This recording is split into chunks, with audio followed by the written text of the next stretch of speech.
సాధ్యమైనంత వరకు ఎంతో కొంత సాయం చేసే పవన్ కళ్యాణ్ కాన్సెప్ట్ మరొకసారి ఈ ఫోటో చూస్తే అర్థమవుతుంది.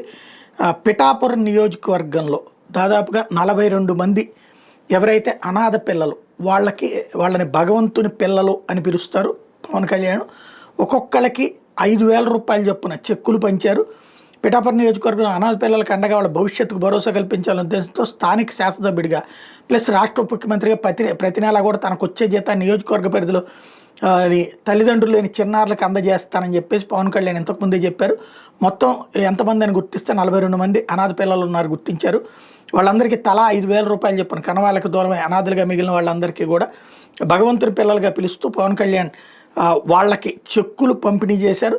జూలై నెల జీతాన్ని జనసేన పార్టీ క్రియాశీలక సభ్యుల ద్వారా నేరుగా ఆ 42 మంది పిల్లలకు ఇళ్లకు పంపించారు. తద్వారా జనసేన శ్రేణులు ఆ గొప్ప కార్యక్రమంలో భాగస్వాములు చేశారు. తన నియోజకవర్గ పరిధిలో తల్లిదండ్రులు కోల్పోయిన పిల్లలు ఏ విషయంలోనూ ఇబ్బంది పడకూడదన్నటువంటి ఆలోచనతో వాళ్ళకి నాణ్యమైన ఆహారము, దుస్తులు, చదువు తదితర అవసరాలు తీర్చేందుకు శాసనసభ్యుడిగా ముఖ్యమంత్రిగా తనకు వచ్చే జీతం మొత్తాన్ని ఖర్చు చేస్తున్నట్టు ప్రకటించారు. తల్లిదండ్రులు కోల్పోయిన ఆ చిన్నారులు బాగుపడాలన్నదే తన ఉద్దేశమని, దాచుకోవడం మాత్రమే తెలిసి నాయకులు నేటి వ్యవస్థలో తన కష్టార్జితం అట్లాగా సక్రమంగా వెళ్ళాలి అన్నటువంటిది ఆయన కోరుకుంటూ ఉంటారు. అదే ఇప్పుడు చేసుకొచ్చిందనమాట.